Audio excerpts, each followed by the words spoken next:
All right, everyone. As a reminder, we are part of the You Run Podcast Network, where you get to find all sorts of fun, different podcasts from true crime to paranormal to movie reviews, kind of like ours. You can check them out on yourunnetwork.com, I believe. I wouldn't have to look that up again. I think I I wrote it believe down it's wrong. You Run Network. Yeah. And with that being said, welcome to the Paranormal Misfits podcast, where the curious roam, the weird feels at home, and horror is just another day in the office. I'm your host, Chrissy. And I'm your host, Nino Daniel. How's everyone doing? Not that Yeah, we can hear literally you. tell us right Tell now. us. Uh-huh. Right. Mhm. And what did your mom say to that? Uh-huh. I knew it. What a chismosa. I get sucked into those on fucking TikTok. That's Spanish for gossiper. Oh, dude, I told you earlier before, I'm Hispanic by marriage. Mm-hmm. And my husband and I, we are chismosas. Do you follow the guy that's like the DJ? He DJs at various quinceañeras. No. No. Oh my God. He has all the gossip that comes from those. Oh my God. It's like Crazy Rich Asians, but like Hispanic. Hispanic. Oh my God. Oh my goodness. How are you doing today, friend? I am good. Got my hair did. Your hair looks so good. She used this like fetal blood she had lying around, and it was like mixed with adrenochrome. Trying to work the magic. So Her stylist is from Epstein's Island. Just kidding. So whoever decided to hand me a podcast mic, oh, God bless. No, it looks really good. Tell the folks about the purple. So you can't see it, but I have my hairstylist. I've been seeing him for God, like 6 years now. And so he did like the garnet red, and I think he did a little bit of orange somewhere. I don't know. I just let him do his thing. I send him a picture and I say, "This is." All. I was like, "This is what I want," and he's like, "Okay, we'll get to as close as we can." And I'm like, okay. So somewhere in here, like on the roots and stuff, especially up underneath, because I was playing with my hair earlier, I was like, oh my God, there's like purple. It's like holographic purple too. It was so pretty. That's crazy.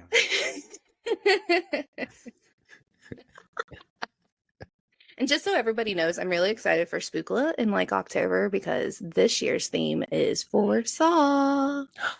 And by saw, we mean not seesaw. No, not Seesaw. Not Seesaw. Like, No. do you want to play? And you know what? Can we? I wish Jigsaw was like, I want to play a game with you. If you get 8 hours of sleep, I will let you live. Oh my God. I would win. I would win. I would lose because I'd get like 10 hours. I was like, fuck. Oh, also, before we get any further, I do want to let everyone know I'm officially wearing Paranormal Misfits podcast merchandise. I have the shirt with our podcast logo on it, and it is really good material. We're gonna link the merch. Yeah, it's always linked in the show notes. Okay. Yeah. So take a look at the show notes. Or in our link, the link tree in the bio also has on Instagram. All the stuff. We've got so much stuff on there. We've got shirts, we've got Bags. we've got mugs, we got magnets, mugs, notebooks, cell phone cases. You've got like hoodies, Mhm. zip up hoodies, you've got like athletic vests, coaches jerseys, like kids wear, you've got panties, you've got stop it. We did not go that far. We're on your brassieres now, so like you're gonna have Nino on the left and Chrissy. You've got jock straps, ammunition cases. I'm only kidding about the ammunition cases. Everything. No, I'm kidding. No, we don't have jock straps. If you check out the site, you'll see what we have. I almost put us on a yoga mat. I thought about it because I was like, yeah, and that's a little too much. Okay. We need to have like, why can't they put us on a Ouija board? That would be amazing. That would be great. That would. Ray still wouldn't let me buy it though. How else do you think I communicate with my grandmother? I know, right? Gotta send her a text message every now and again. What did you say about drawstring? So drawstring backpacks, we have those, and we also have like the weekender totes where they're kind of like the large. Oh, yeah. I'm so gonna literally, you guys, when Chrissy and I meet in person, I'm gonna look both like a co-host and a fan with how much PNP merch. I know, I'm gonna start buying it so that I can carry it through the airport. I already told all my friends, I was like, listen, for Christmas, you're getting PMP merch and I'm autographing it. Maybe that's the next giveaway. Maybe we should, maybe that's the next giveaway is we like, get a shirt each for someone, have it sent to us. Yep. We sign it, or one of us signs it, and then send it off to I don't know. I'm just thinking. I'm thinking out loud. Or for our first meetup, we just get a few merch like journal, shirt, and everything, and we sign it together. Oh my god, yes! I'm fully planning on trying to come out and see you at some point. At some point. So I will find out from my friend. We are supposed to fly up to Salem sometime next year. Okay. If you want to come. Like Oregon? No, Salem, Massachusetts, like Salem Witch Trial of Salem. Oh, that's where I was supposed to go to Halloween last year because it was my 33rd birthday. Ooh. Is it her 40th? This is my friend's 40th birthday. Oh my gosh, so old. I'm just kidding. I know. There you. It's okay. My husband turns 40 next year. Oh. And I turn a whopping 34 this year. I turned 37 and I'm not going to do math right now. Next Wednesday. Was that 4 days? I think so. Cool. Oh my God. Everyone wish Chrissy a happy birthday in the comments. That's right. Everywhere. I want to see it everywhere. Honestly, the best thing you could all do for us as podcast co-hosts is make sure you give us 5-star reviews on all of the podcast platforms that we're on. I'm literally just spewing out hair at this point. Is it getting caught everywhere? Oh my God. Well, I put freaking chapstick on and then it's like, me too. Always like the random hair finds your fucking lips. Yes. Every time. But yeah, make sure to give us a follow on all of the podcasting platforms. Feel free to give us a 5-star review, leave some comments. We have our inbox open. We have our email open. If you guys have suggestions. Which we do have a few. Gabriel gave us a couple of YouTube short videos, I think, to watch to put in our Q2 movie review to see what we thought about them. Speaking of a Q2 movie review, if the movie Tarot is still in theaters by the time you're listening to this, do not fucking see them.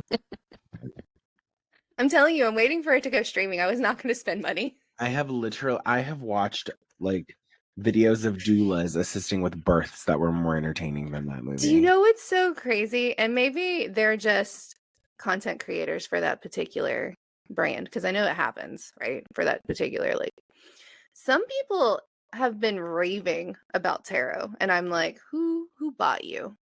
Who purchased you? What did they give you? Well, it's also the same people who were like, Imaginary, such a good movie. How? Yep. The same ones, actually. Actually, no, it's the same one. No, because I guarantee you, and they probably pay like good money. Oh, I'm sure they do. One of them got like a really cool, like, what are they called? Like the media kits or whatever? Not media kits, like but like kit? Yeah. And I'm like, how'd you do that? Not that I want to hop on that train, but not to that one. I already had my Scream 6 PR box, so that was you go. A cute little moment. But we're gonna move things into the point. Don't go see Tarot. Also, today's episode, we're talking about backrooms. We're talking about, what did you call them? Casting couches. Casting couches, but you called them something else. Oh my God.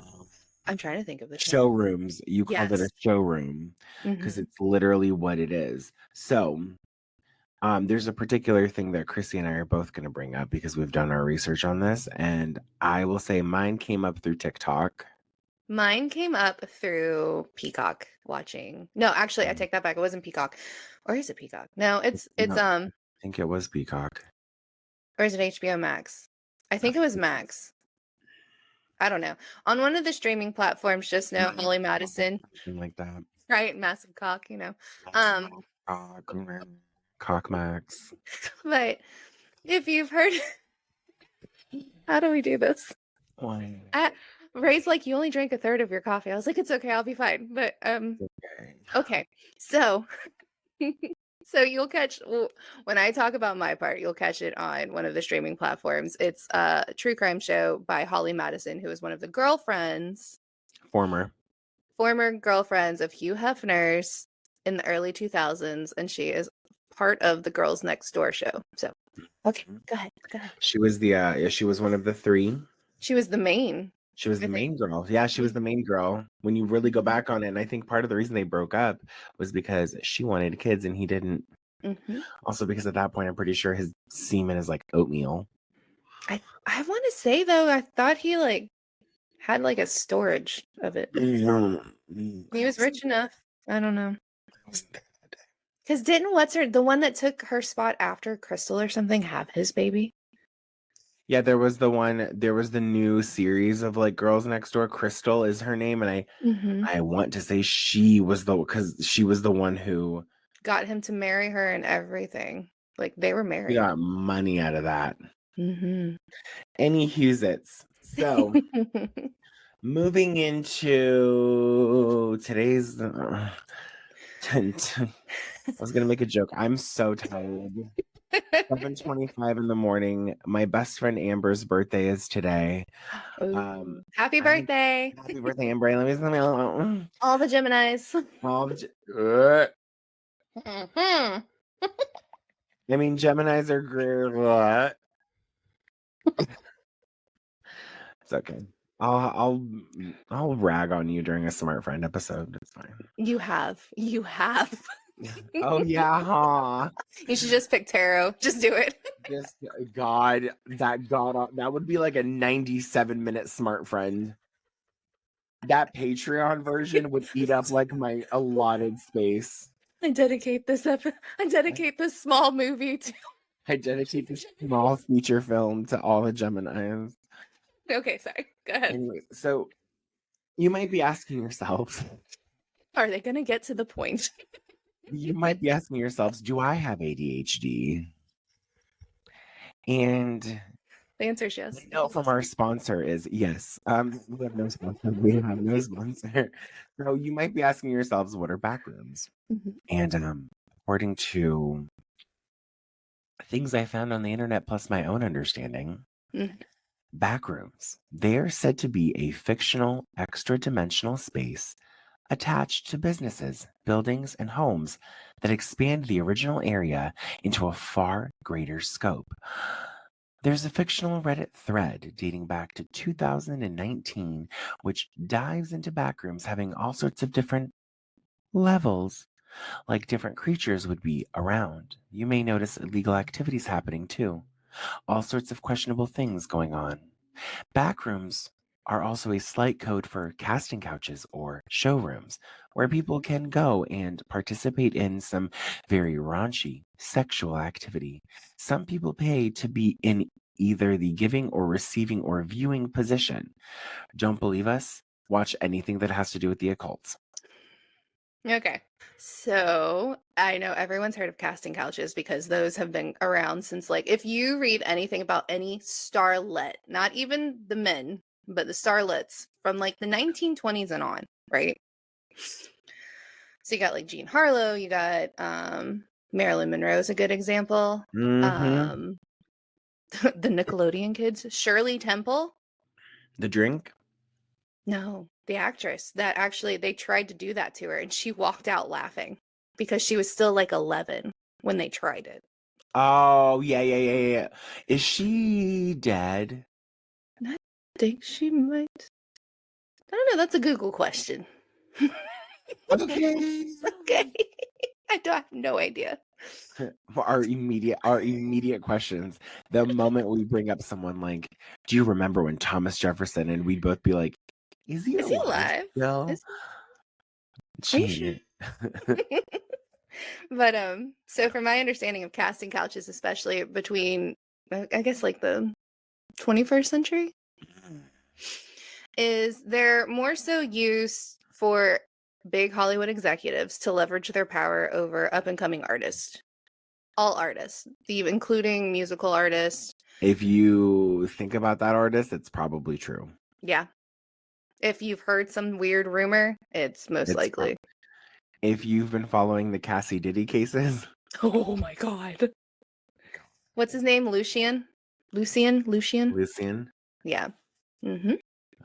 But anyways, that's my understanding of casting couches. And to that point. Wait. Really quick. Okay, Where are you going? Wait, hold on. The reason why I came up, but the reason why I brought up backrooms is because of, I think I told you this idea weeks ago because of what was going on TikTok and in the news. I started following this girl on TikTok and I can't remember her name for the life of me, but I hope she's doing so well. She was a tenant to an apartment in New York, but there was these people. It was like a multi-room complex. What the fuck am I trying to say? It was like sort of an apartment building type thing, right? So she decides to kind of figure out what the fuck's going on in her apartment. Her kitchen has like this wall masking that's hiding a bedroom door to someone else's unit. The fuck? So her kitchen was actually like MacGyvered into a kitchen from a bathroom. And then they built a spare bathroom. And then her unit, when she has two doors, she has the main door to open into her like little foyer. And then straight ahead is her unit. But then the door to something else is to the left. However, when you open that door to the left, there's a long hallway. Immediately to the right of that hallway is a window that looks into her unit. What the fuck? So what she decided to do was explore. And then she gets clearance from the landlords to go and like explore all this shit, because apparently they said it was a storage closet, which it fucking wasn't. You go downstairs and there's like 8 more bedrooms that are like housing more families. You keep going to the other side. Sorry, I yawned. You keep going to the other side of this hallway and you come up the stairs of a multi-level apartment building. The hell? So like these people, whoever the landlords are, they bought a building and they built like subterranean like homes underneath it, and then they built another addition to it and put 4 other people like just to maximize it. Right. Oh my God. Oh. So that's why I was like, oh, we're talking about backrooms. Oh my. And you know what I think of whenever I think of backrooms? Hostel. Oh. You know? Yeah. The fuck I do, yes. Yeah. Anywho's, oh my God. No, I just wanted to bring that up because it's like, it's a thing that I was so invested in. I'm like, this poor girl. Right. So, yeah, anyways, what is on your mind, Kristen? So when oddly enough, when Nino gave me what he was going to talk about, which was backrooms, casting couches, I was strolling through whatever streaming service and was like, I want to watch some true crime. And I was like, you know what? Which is new for you.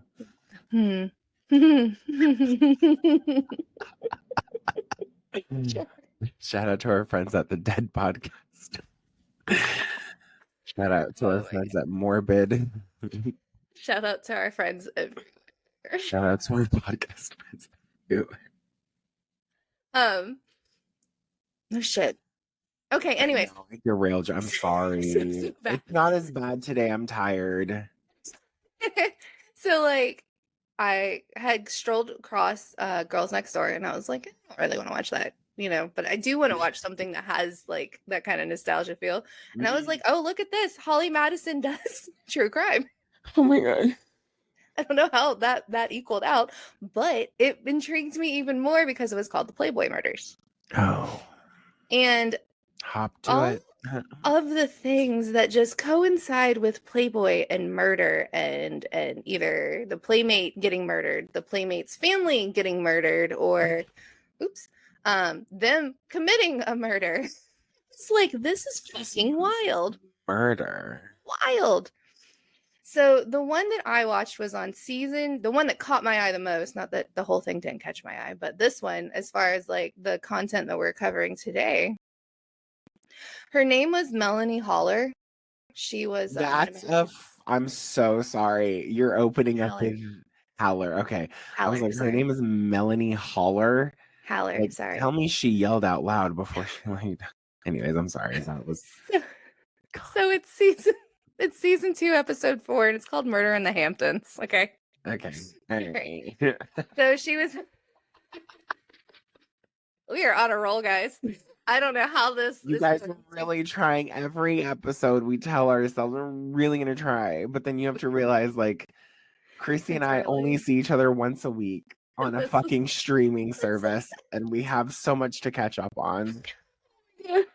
Oh my god. Okay, I'm so sorry. Melanie Holler. So she was best known for Welcome Back, Kotter, which was a TV series. Oh yeah. Well, yeah, because we were born in the 70s. Yeah, no, that was a really good show. I watched it telepathically. It was a really good show. There was that one scene where, yeah. Anyways, I don't want to give too much away. Go ahead. She had 2 small uncredited roles, one in The Love Machine and one in something called The French Connection. And then her first appearance in Playboy was in 1980. So she's this tall, gorgeous, leggy blonde, right? Like, fucking gorgeous. So, it was said, and the interviews on this are wild because, like, these people, they don't hold back. They're like, you know what? Huff's dead. They're not going to sue me. I'm just going to tell you what I experienced. So this is during the 70s and 80s. So when she gets into Playboy, it's in the 80s. So she has to go to the mansion for a couple weeks, do PR and everything, right? Yeah. So it was rumored that in the 80s, Hefner was absolutely atrocious. Okay. Absolute worst. Probably got worse with old age, but at this point he was really bad. So there was a quote. It says, everyone doing drugs. What did she say? Everyone was doing drugs. You're being videotaped and sexual boundaries were being pushed. So it was expected that if you're at the mansion, you had to party and party hard. Drug-fueled, alcohol-fueled sexual parties. If you wanted to be in the centerfold at this time, you would actually have to sleep with Hugh Hefner. Oh, Jesus. He had the whole mansion bugged. And before we started, I mean, we were recording, but before we started off the episode, I was telling Nino about this. So there is a particular person, I don't remember her name, but she used to be a playmate. And she was sitting in the big dining room, and one of the girls comes over to her who wants to be in the centerfold and was like, do you think I'll have to sleep with Hugh Hefner? I really don't want to do that. And she goes, no, just, tell him you got a boyfriend, tell him you got a husband, which really at that time, he doesn't really fucking care anyways. But anyways, that's beside the point. Did he ever? So, yeah. Did he ever? So all of a sudden, after she says that, a couple minutes goes by, and then one of the mansion staff come down to her and was like, Mr. Hefner, would you like to see you in his bedroom? And she said it felt like she was walking to the principal's office. She sits in the room. Well, he pats on the bed. He tells her to sit down, and he plays the fucking recording back to her and was like, he stops it and he goes, don't you ever tell another girl that she doesn't have to sleep with Hugh Hefner, because if any girl wants to be in the centerfold, she's going to have to sleep with Hugh Hefner. So anyways. Tells me. Stink. So back to Melanie. So she does her little PR stuff. Not a lot is said as to what happened to her in the mansion or anything like that. The main focus is what happens to her after the mansion. Oh, I love that. So, so she travels back to New York. She's from New York. And there is a man in New York who is trying to basically be another Hugh Hefner. And really what someone compares him to is what is his name? Harvey Weinstein. Oh, Jesus H. That's exactly what one of the people was like. He is like the the original Harvey Weinstein. Like the New York's Harvey Weinstein. Mm-hmm. Oh, Lordy. So in the 80s, this happens. And so from April 12th to the 13th in 1980, she attended a dinner party at the Southampton, Long Island home of film producer Roy Radin. And that's the guy. She was introduced by Radin by a photographer named Ronald, by a McDonald? photographer named, Sisman, and visited his home hoping to revive her stalling career. So it was said that she got dressed to the nines, she brought her portfolio, and when she got there, Roy could care less about it. He shoved a drink in her hand. Oh, And wow. yeah, he shoved a drink in her hand, didn't want to hear anything she had to say. And then after she drank a little bit of the drink, one said it tasted funny. And then she became really woozy.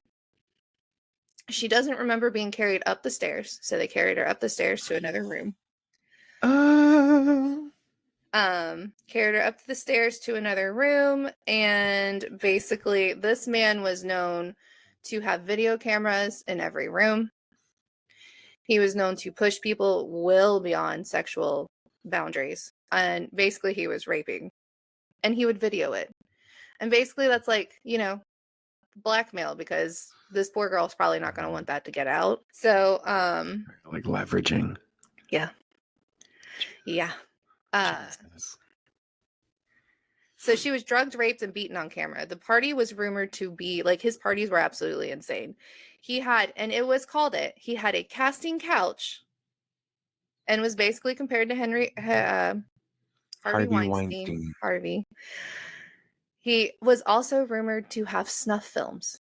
To film and have snuff films. And if you don't know what a snuff film is, go ahead. I don't know what it is, and I'm genuinely serious. I don't know what. No. So, the best way to describe a snuff film is a sexual murder. Normally, so think of like Serbian film. 9mm. That's No, thank you. Yeah. So she goes, this happens to her. And she's unconscious. So he calls her mom, and she's just like, ship her back in a limo. He called her mom and was like, hey, she's incoherent, come get her. And she's like, no, just ship her in a limo. Like, she came in a limo, ship her back in the limo. Right? Because the mom's just thinking she got drunk. So he gets frustrated, hangs up on the mom. Right? Him and and even women took part in this. Oh, that's disgusting. That's Yes. That's disgusting. So they take her from the mansion, and they put her on a train, barely dressed, and beaten, this is bloodied, from the Hamptons, like to New York City, I believe, is where she was. was. To Manhattan, basically. Mm-hmm. Oh my god. So when a train personnel finds her, they do the whole thing. She says, I don't remember what happened. This is where I was at. This is who was around. So this guy had connections to the police. Oh my god. And the police officer who was actually in charge of the case really wanted to get him. But he must have had other moles inside, because those moles were telling him that, hey, your place is getting raided. So, prior to. Like, as they were going from New York, from Manhattan to the Hamptons. He got the call. In between, and the film that was still there, he erased most of it, aside from her laying on the bed, before all of the beating and everything happened. So he basically gets a pop on the hand. He gets he has to pay a fine for, it's like $5,000 for drugs. Bitch. Yeah. Yes. Now, to go back to $5,000 for drugs. To go back to the Hugh Hefner part. Okay. There's another remember I was telling you he had a butler who waited until after he passed and wrote a tell-all book. I don't know if you've ever heard of this playmate. I believe she was also an actress. Let me check her name. Dorothy Stratton. Nope. No. So She was a real popular playmate. She was from Canada. Oh man. And let's see. So it's on Reddit. I'm going to read this first because the person gave bullet points, which is fantastic. I appreciate that. I love that for you. Yeah. This is what we call research.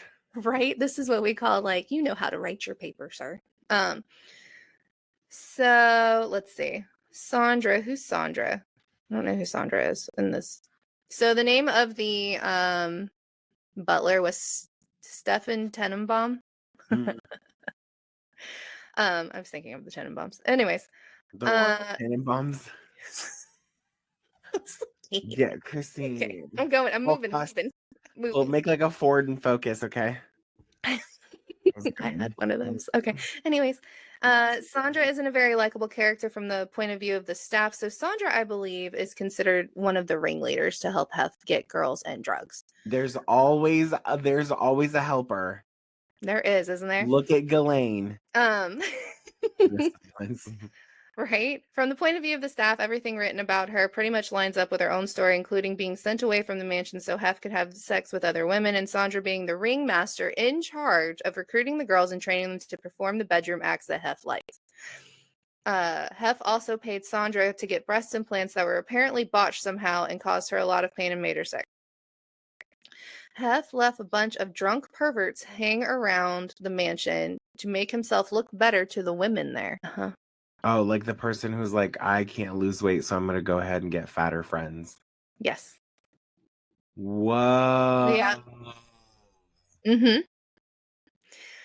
The Jim Brown story happened a little differently than what was told in the show. At the particular party, which I have to find the show too, because apparently there's also a show named after this book, which is The Dark Secrets of Playboy. Might be on TV. Happened a little differently than was told in the show. At this particular party, Hef had security follow Jim because Hef was tired of paying off women who threatened to sue over rape and assaults. And then Sandra would bring this up later in the book as well. When Stephen and his wife saw what was happening, a security guard called Jim away, and Stephen and his wife then helped the woman Jim had been assaulting. Could you imagine the sheer emotional trauma the employees had working there? Like, even I understand the girls for sure who would come through. Well, they're also employees. Oh, yeah. Oh, yeah. So Hef was also getting a lot of heat from Playboy executives about his spending. The parties alone would cost $150K each on top of paying for surgeries, gifts, and apartments for the girls he liked, keeping expensive food and alcohol stocked for his buddies, and paying out huge settlements over bad stuff that went down at the mansion. Every time the girls at the mansion squabbled, Mary, which was the older lady, I don't know if you remember watching. I remember the show. Yep, I know that. Mary would be sent to Tiffany's to buy them jewelry to calm everybody down. So Hef wasn't in good health, and every time he got so sick, so much as a cold, everyone in the house assumed he was going to die and basically started looting the place. He rarely left the mansion because he was afraid of germs, and he was super paranoid about the assassination attempts, especially after Larry Flynt was shot in 1978, which, if you don't know who Larry Flynt is, he's Hustler. Hustler, the competitor. Mm-hmm. Hustler magazine. Yes. Yep. All right. Hustler is more pornographic, though, than Playboy. Correct. That was the gold standard for Playboy, was they kept it in a classy sense. They said scantily clad. Yep. Okay, so the staff was stealing anything that wasn't nailed, including drugs, alcohol, food, bedding, clothing, despite them all knowing the entire house was under video and audio surveillance, and there's no mention anywhere in the book of anyone getting caught or getting in trouble. Well, and everyone wonders it's sense. Because of the fact that they knew all the secrets. Maybe that's why they didn't go after them. According to Stephen, Hef raped Dorothy Stratton. So Dorothy Stratton was the girl I just mentioned. In the Hamptons. No. This was the Canadian girl. The one in the Hamptons was Melanie. No, you're good. I apologize. You're okay. So he raped her basically every time she was at the mansion, and she didn't like staying there because of this. According to him, she also admitted that she married Paul partially because she thought having a husband would excuse her from being expected to sleep with Hef, which we all know is a lie. I learned through the series that Hef would make you leave your husband at the door, or boyfriend. And they weren't allowed in. They were not allowed in. The one that was allowed in got booted out immediately. So Hef purposely set Dorothy up with this one director to launch her film career because he wanted to elevate his own reputation. At this time, apparently Playboy would get you blacklisted from any legitimate modeling or acting jobs. Hef had PIs follow Dorothy and her husband Paul, and later in the book, Hef provides Paul with proof of Dorothy having an affair with the director. It is implied that this is part of the reason why Paul decided to murder her. We don't know exactly what Hef's motive was. Oh, Jesus. Yeah, her episode was so sad. All of the weird quirks you expect from... The person goes, all of the weird quirks you expect from the rich jerks have had a special stash of Pepsi different from the one that was served to guests. If he asked for Pepsi and it took too long to be served, he'd refuse it because it had to be exactly the temperature he liked. Hef and a few select friends were the only ones who could be served their food on fine china and real silver utensils. Stephen is threatened with termination twice because John Dante couldn't be served a salad with cucumbers that had holes in them. So much. Okay. Mary is in the book quite a bit, but not with a ton of new information. She basically ran the house. And Stephen calls her. That was evident from the show. Oh, yeah.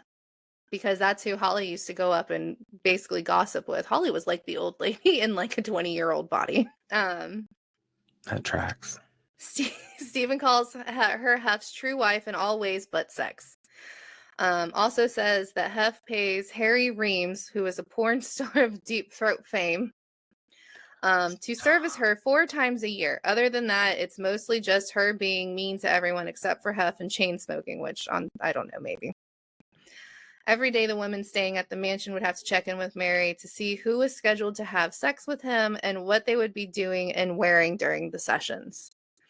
Stephen got fired after a disgruntled security guard sets him up to go into the game house where a threesome was happening in which Hef is penetrating Sandra while Harry Reams is penetrating Hef. Sorry, I don't mean to laugh. It's just your face.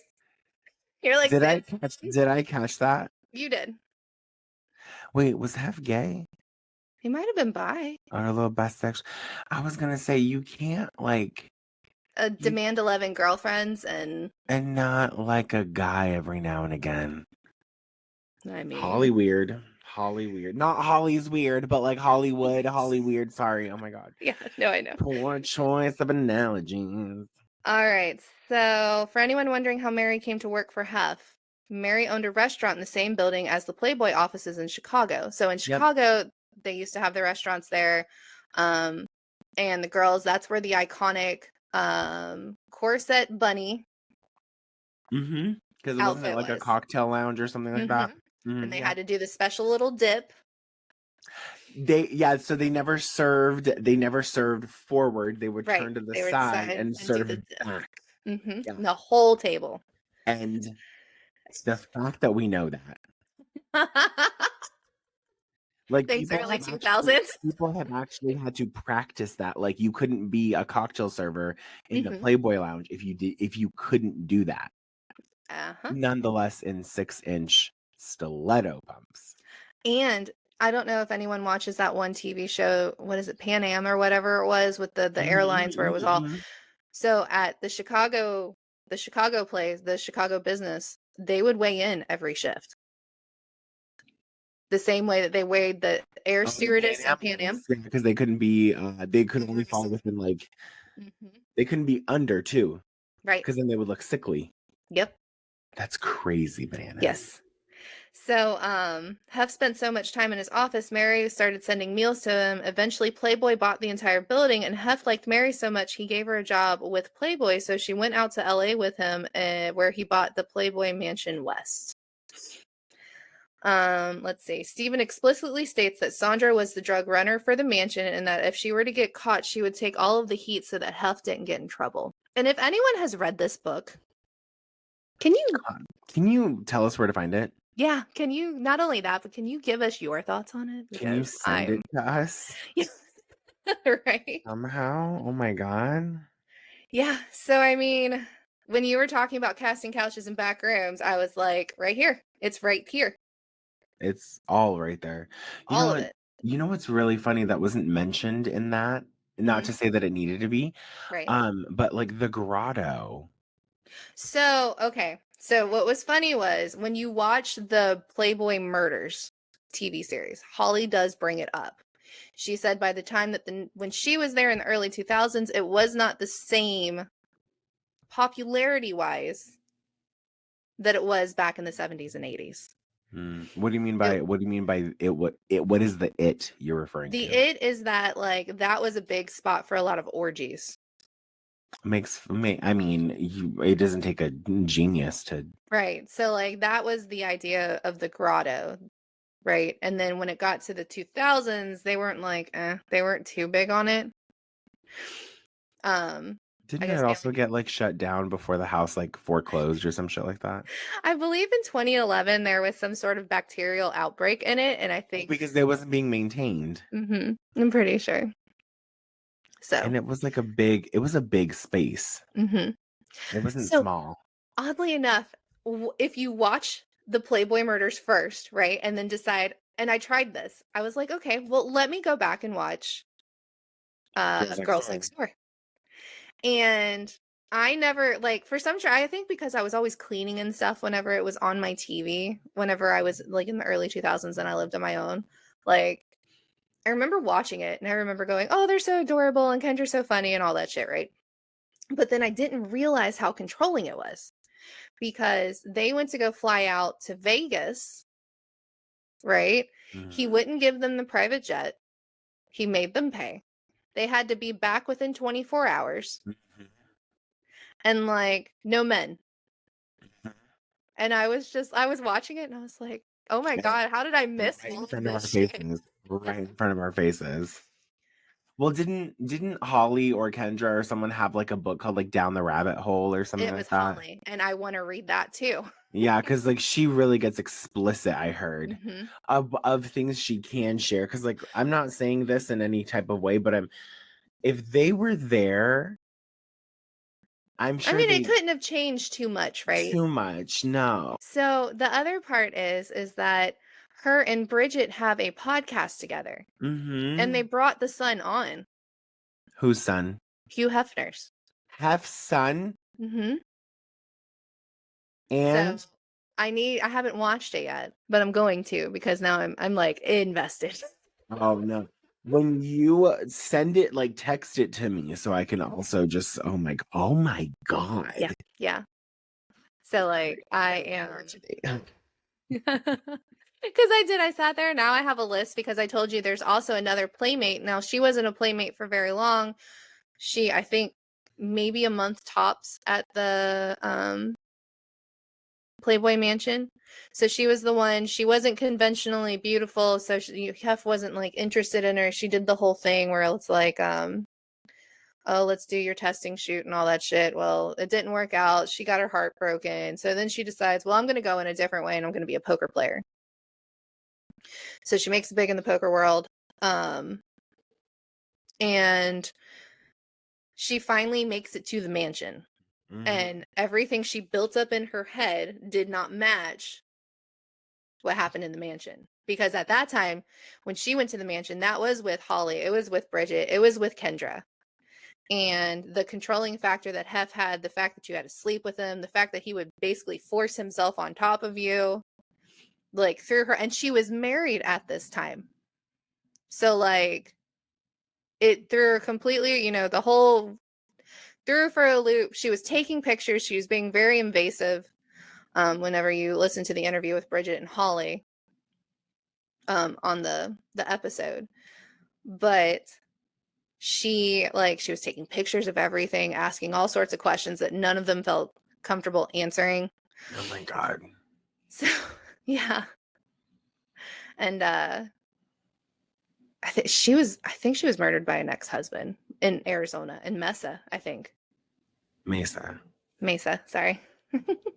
It's like I have like people who there's a city in Arizona called Tempe, Tempe, and people pronounce it Tempe.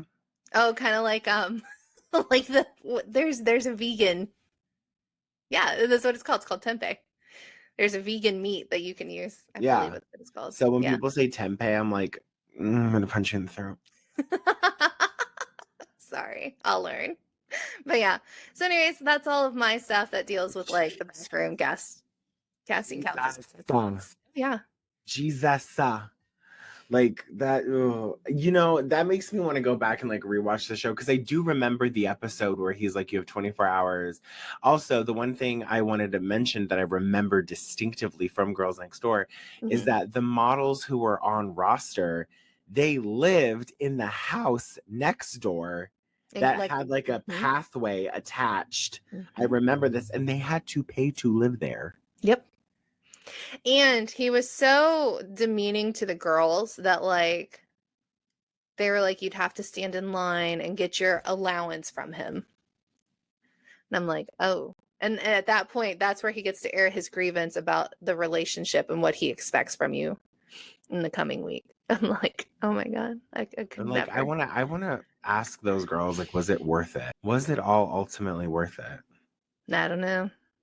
Kendra hasn't done well. No. Well, she's a real estate agent now, and she had Kendra Sells Hollywood or something like that. Well, And that she also had Kendra, and then she had her wedding, and then they went on to marriage boot camp. Hey guys, Chrissy here. So as you know, halfway through our episode, we like to talk about other podcasts that are part of the You Run network. And this month, we'll be talking about the Aardvark and the Magic Moshi, an Australian Red Dwarf podcast where they review every single episode of Red Dwarf in order, along with their own SME segments and occasional special guests. So make sure you check them out. Again, you can find them on Instagram at TAANDTMMDRD. You can find their podcast streaming on most platforms. And again, you can also find them on the yourunnetwork.com. All right. Make sure you check them out, guys. Okay, so going back, like just within the first, so I watched, I don't know, like 3 episodes of The Girls Next Door. Okay. And like I started watching it from like a different like a different perspective. view. Right. And I'm going, how the fuck did I miss this shit? But insane. Yeah, no. It's insane. Like, I don't, because the stuff about Hef didn't start coming out. Like, once they knew he was dying, that's when stuff started coming out. I remember this distinctively. Anyway, I feel like the whole Playboy era, we can get into that for real. I want to get into Let's go back to yours, because I basically touched on like backroom casting couch. Yeah, so this is, oh shit, the light lighted. Oh yeah, it did. Okay, there's 2 things I want to add. Okay.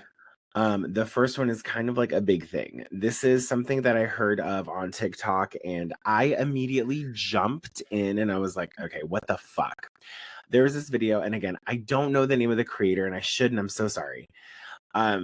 She had pointed out some things that are going on with the Abbey. And if you know anything about West Hollywood, the Abbey is a prominent gay bar in the LGBT community. It is one of the most like when people mention like best gay clubs around the world, the Abbey is probably on that list, like within the top 20 for sure.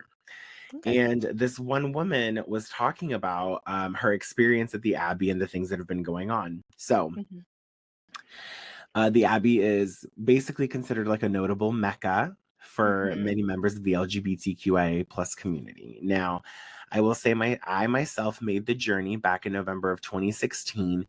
And I ain't gonna say much, but I will say this is prior to meeting my husband, and that night was a fucking riot. In recent months, the Abbey has been under fire while also under new management. So it's being reported through social outlets that the newest manager of the Abbey, Tristan Shoecraft, is the devil reincarnate. Oh my. Some videos have even emerged where they allege him to be the new Epstein. So I did see that. Yeah.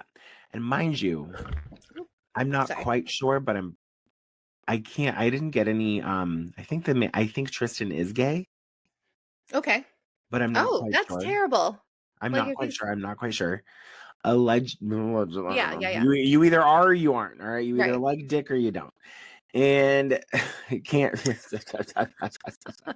So it is alleged that Tristan has his eyes set for single, female, and lonely women, or at least the ones that stray away from their group. Oh my God. So he has been allegedly Hmm. grooming the staff at the Abbey to spike drinks of women who fit the criteria of what he is preying after.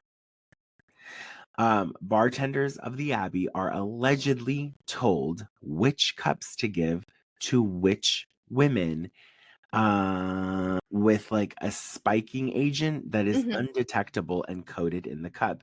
It looked like like they showed, I watched like a video where it's like they have a spiking agent and a Right. clean cup, and you can't tell which one's which. Oh no. The Oh spiking no. agent dries vehemently clear. Wow. You can, I think it's like where like the body of the glass meets the bottom, you can kind of tell there's like there A might be little bit of some like residue hmm. or something like that. So bartenders. So now numerous women, and it seems to be only women thus far, Hmm. have come forward mentioning that they remember going into the Abbey, but then don't remember much else. It has been reported and alleged that the staff not only prey on these women, but also pickpocket them as well. Oh my God. I mean, I knew California was like expensive, but like, Like seriously, guys. y'all gotta rob women. Okay. And you want to rob women, and then we want to talk about the pay gap. Anyway, Mm-hmm. anyways. So aside from the aforementioned, women are also Hmm. allegedly being sexually trafficked in the backrooms. Now, I have like gone to the Abbey, Hmm. and it is not a small place. Okay. It is large. Like Oh. I remember it definitively being big. Like there's like one specific area where there's like a stage with a screen for all the drag shows and everything, and then the patio is like gigantic. The restaurant side is pretty big, and then the bathrooms are like in these like weird little pockets and stuff. So it's very easy to get lost in there if you're like drugged or anything like that. Not to Hmm. say that I was, but I could see from what I could remember that night. um it's very easy to get lost in there. Right. And obviously so much of it's roped off like employees only. Da, da, da, da, Hmm. da. Sure. Uh-huh. Um, so these women are reportedly being taken into the back rooms, bidded on, R worded, and reportedly other unspeakable things, Oh my God. and then discarded or even allegedly trafficked further, Oh. meaning like they're gone, like taken. Right. Yeah. And what's going on is the people that are doing the biddings Hmm. are heterosexual white men, allegedly, or Oh, Jesus. men, period, Hmm. who are actually putting these women through torture.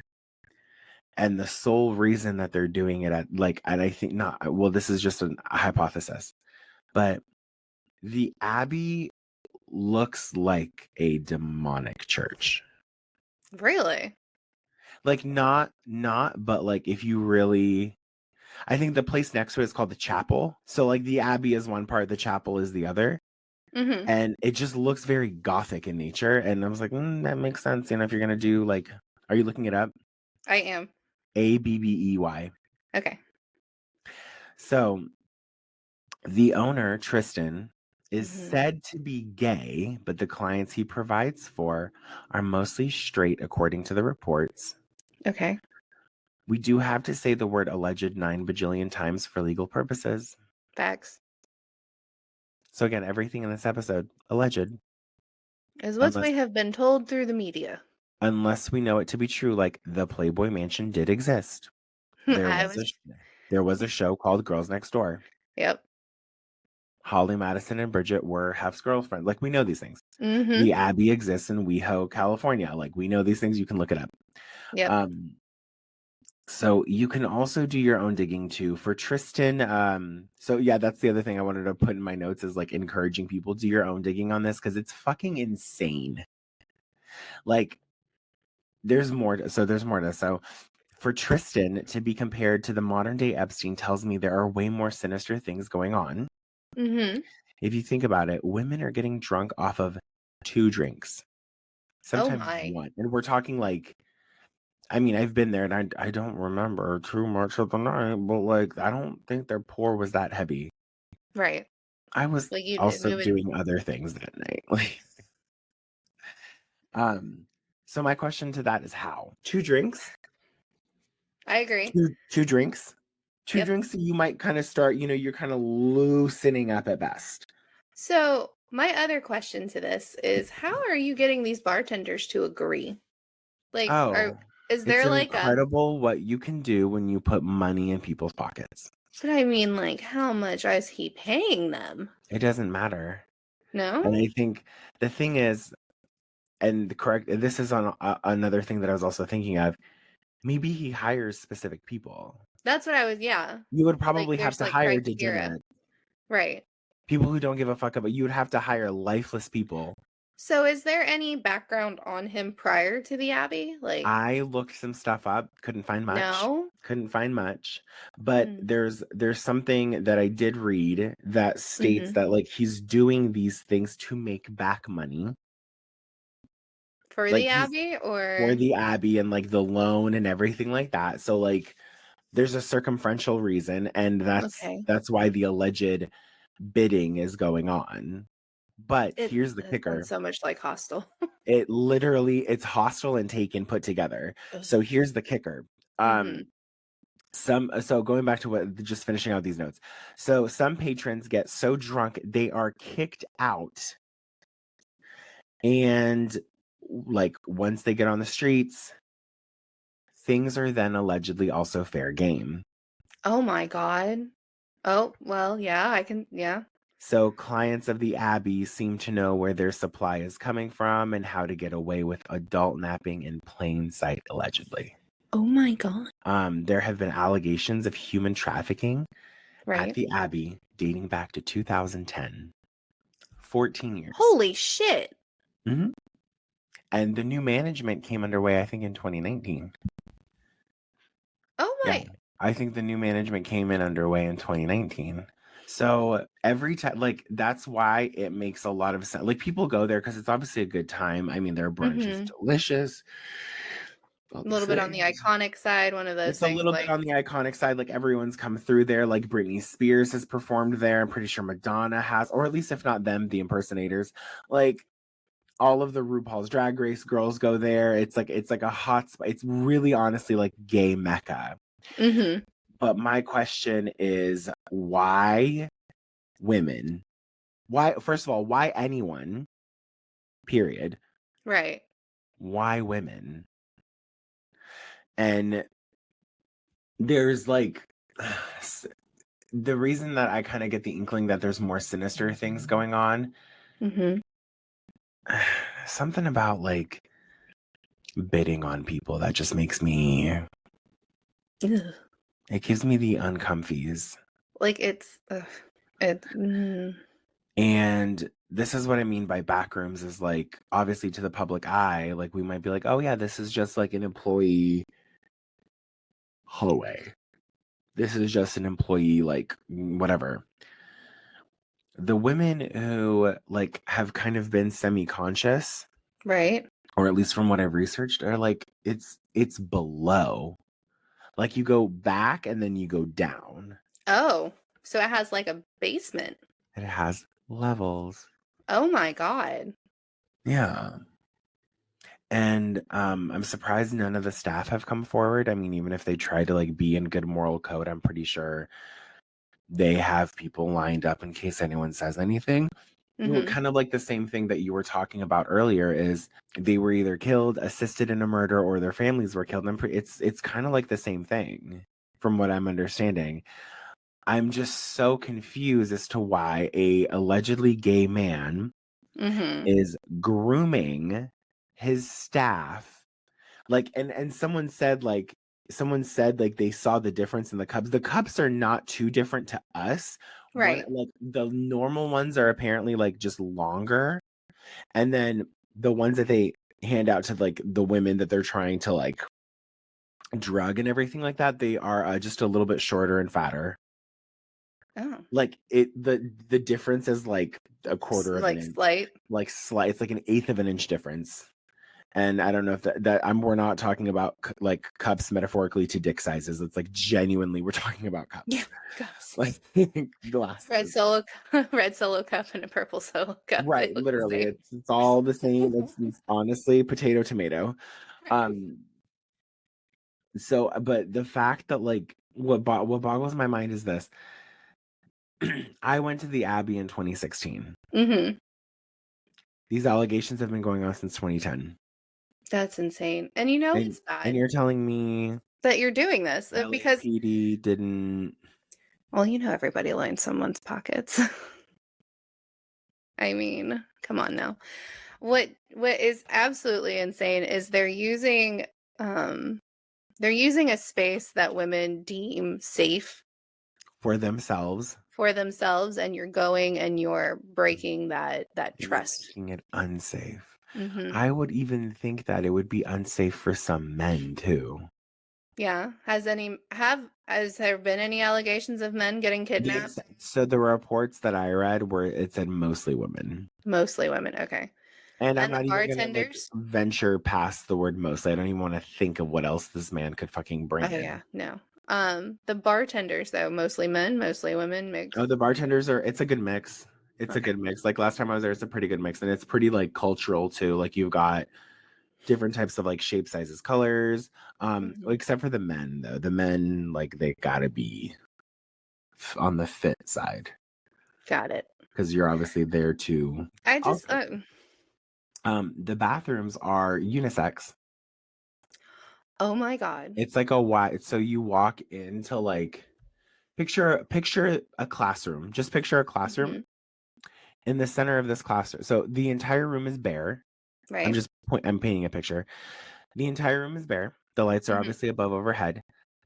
On one side of one wall is the sinks and some in the center. Okay. And then everything else that lines the wall is stalls. Oh.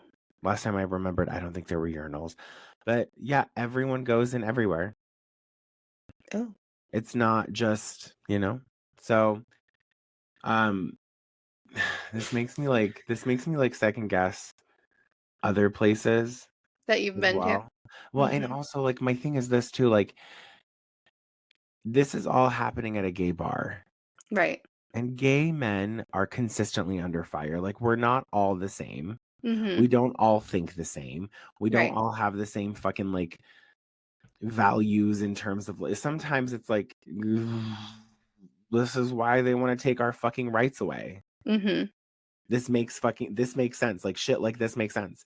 So anyways, the other thing, I want to close out the Abbey thing and then go into one final thing. Okay. To anyone who has probably listened to this, I hope you have, but like has felt like victim to it or feel like they're the ones.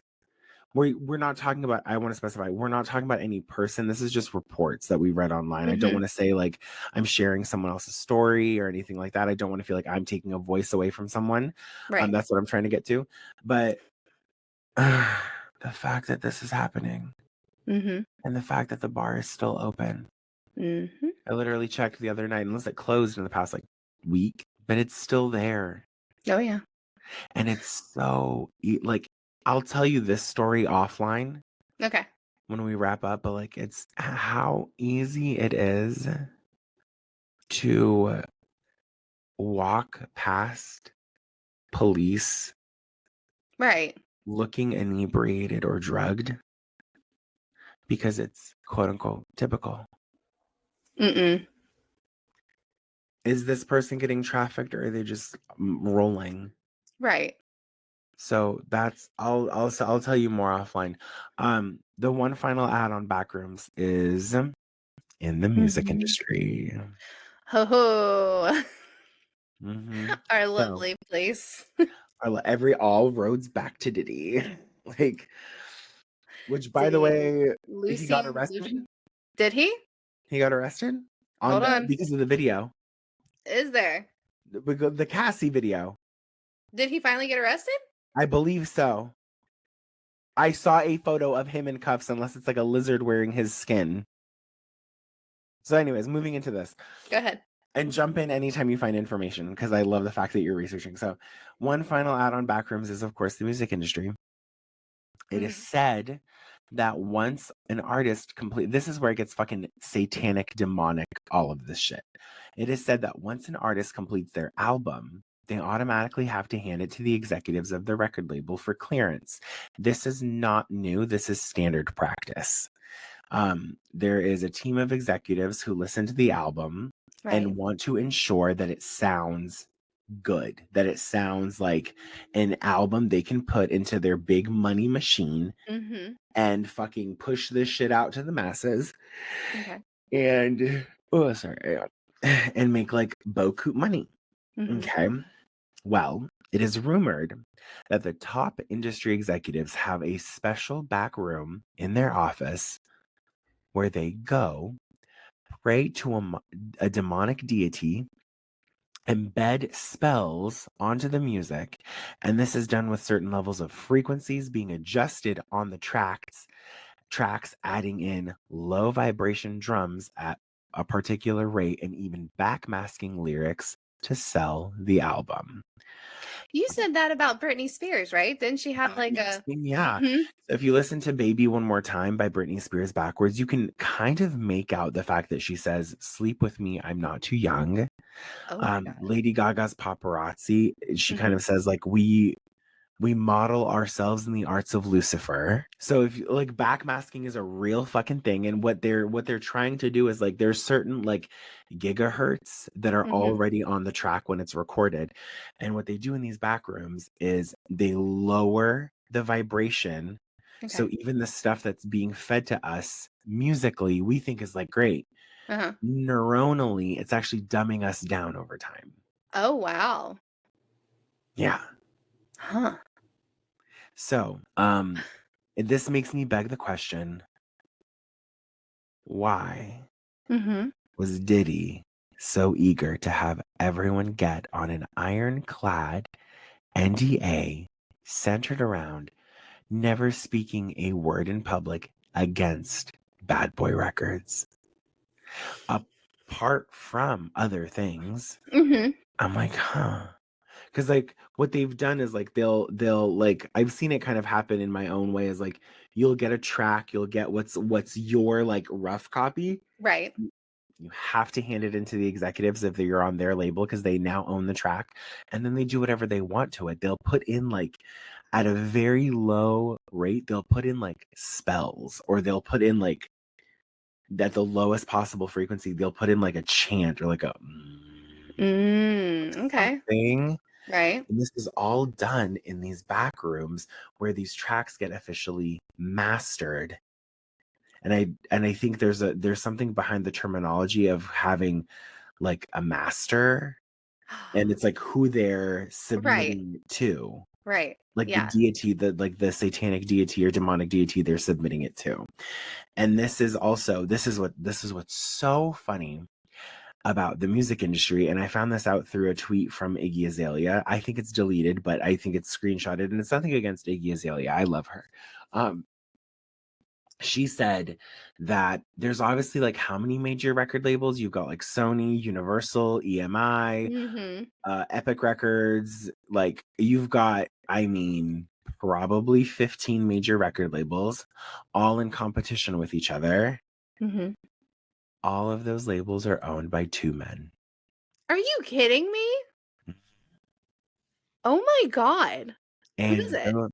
I don't know. It's mm, Kind of like And that. What is it? these What are they called? Like BlackRock Company or whatever? They say BlackRock that and stuff. Vanguard, who own like Mm-hmm. 90% of the Everything. fucking world. Yeah. Yeah. So literally, I wouldn't be surprised if these men are also The within the BlackRock Vanguard fam. I would not be surprised. Going back to backrooms though, right. um, if they'll obviously like record label executives within each label are like, okay, let's try to push this artist. Mm-hmm. Sometimes the one of these two men will take note of who an artist is and invite them to a party. The white parties. Sorry. Just whatever.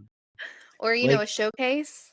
or a showcase. And it's crazy to me that if you don't do what they say, Mm-hmm. they can literally put a timeline on your career. Oh yeah. They can literally be like, okay, you don't want to have sex with us and all of this shit. Okay, we're going to give you 2.5 years and you're done.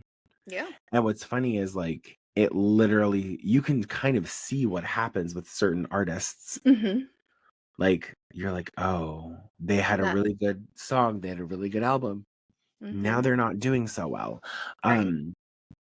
And this all just kind of goes back to like backrooms are a place where people get to flex their power.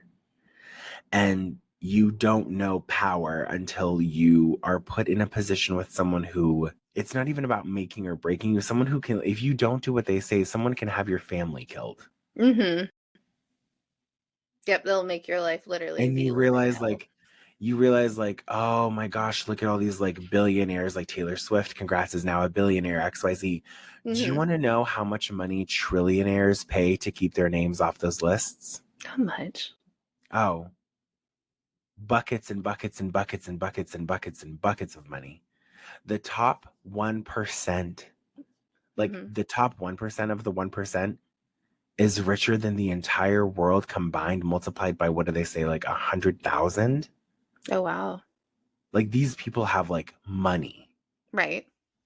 And these back rooms and these things that we're talking about, it's literally a perverse and sexual world out there. Yeah. And sex and money have been running not just the US, I'm talking the entire world. Mm-hmm. Sex, money, and backrooms have been running the world. What's that one fucking movie that where they're all in like the black cloaks and they all have their masks and like there's one guy in a red coat? What the hell is that movie? Wide Awake or something like that? The one with, hold on. It's like it's like back in the 90s or 80s or something like that. Because that movie is literally like, it harps on what the fuck's going on. Right. It's fucking insane. Like, you can also tell when another person has like, selling your soul has nothing to do with like inking a deal with the literal devil. Mm-hmm.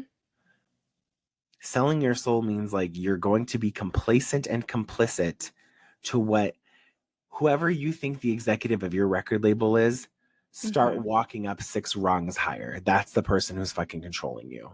Yeah. That's the one who's telling you what to wear, what to think, what to do. This is another like example of power. I was listening to I think I told you this in the last episode. The Met Gala had obviously happened, and rumor has it that the South African singer Tyla, who has the song Water, right, she was very much like schmoozing and attaching herself onto the arm of a Chinese like billionaire tycoon real estate dude. Yes. And Yes. also, Tyla was so desperate to go to the Met Gala, her label paid her ticket. And mind you, a ticket to the Met Gala is like 75,000 at the grand base. At the base. And mind you, if you want better ones like the Kardashian tickets, those are like 500,000 to $1 million. But apparently there was like a setup where she has to do something now, like sexually or so. I don't know. Oh God. So the reason why I wanted to focus on backrooms is just because those are places where shit goes down. The dirtiest, the nastiest fucking shit happens. Mm-hmm. And honestly, if there's one thing I could do to backrooms, it's for once it's not in my house. once they're done at Chrissy's house. First off, it should only be one, not there. I'm gonna send all the Llaronas to the backrooms of the world.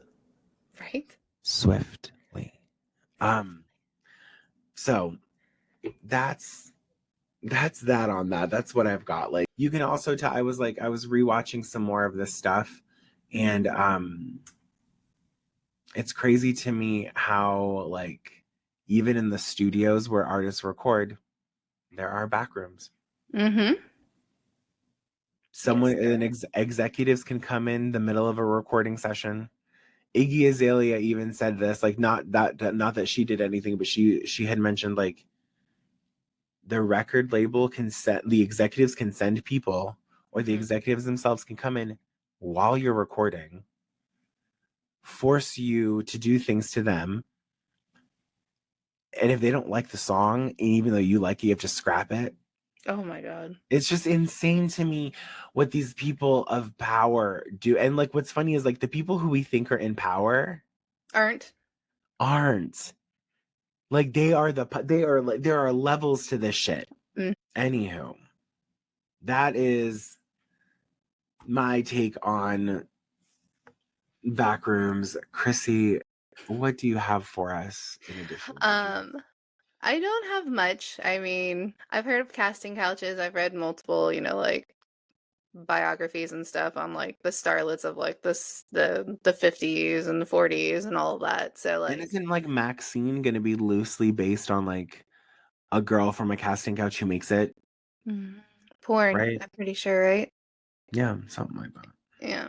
And most of the time that's where that comes from. I mean, Marilyn Monroe, they talked about that all the time. To her. Jean Harlow was another one. I mean, the dirty shit that happens in Hollywood and around Hollywood has been known. It's just I think it's getting more traction now, right? I honestly think that, like, I think we mentioned this especially last time during, like, the Met Gala stuff. I'm really excited that we are now getting into, like, celebrity cancel culture. Fuck these people. Right. No, I agree. I mean, fuck these people who make. Go ahead, sorry. No, I was about to say, granted, they give us content to talk about. Sure, but like, that's it. That your whole life, and your whole, like, padding of your wallet is based on the opinion of other people. So I've paid me talking about you in a good or bad or in different way is still putting money in your pocket regardless. Well, I mean, think about the Kardashian clan, right? Like, they are truly, one, a clan, but two, yeah, oh God, their following is insane. But when you think about when Diddy started going down, they found footage. They found evidence of Kim Kardashian doing the same shit men do to women. To black men. Right. And I think, I don't know, everyone's always talking about, oh, this person's next. I think if we're going to take down anyone, I think we should do a 2-for-1 special. I think we should go after Jay-Z. Right. And Kim Kardashian. Agreed. And the other thing is, like, I'm not trying to say that I trust everything Jaguar Wright says. I mean, I have my own fucking mind. But Orlando Brown. Oh, Orlando Brown. That's the other thing too, is Orlando Brown is evidently playing crazy. He's not actually crazy. Right. Yeah, that's what Jaguar said. He's doing this to get, like, written off, as, like, a crazy dude, whatever. Jaguar Wright mentioned some names that I didn't want to hear. But it makes sense. Everyone does it. Everyone does it. I like binge the crap whenever they start. I can't. I physically cannot say this name because I'm a part of this fan base. Oh. I'll give you a hint. Pink. Okay, that's I figured. And I'm like, it makes sense. Like, it makes sense, like, how sex is tied into this and how the eating of little children and all of this stuff, because they film everything. So should you ever decide to step into the, like, tell-all space, and then they make you do stuff. They make you do stuff in these backrooms. They're like, okay, you need to, like, have you seen the show Hollywood on Netflix? I don't think so, not yet. Oh my God. This came Yeah. out like 21, like mid 21 it came out. Okay. And it talks about the golden era of Hollywood. Oh. And Jim Parsons is in it. He plays like a major role, and there's this one scene where like this really handsome built actor from the Midwest moves to Hollywood to make it big. XYZ goes to a party with Jim Parsons' character, and Jim Parsons' character says, "I'll give you the lead in this movie if you suck my dick right now." So, even though it's kind of outside of the realm of Hollywood, but it did happen in Hollywood. Like the amount of like shit people do to each other to blackmail each other in all industries, all fucking industries, is absolutely atrocious. Like I'm like, are you fucking kidding me right Oh now?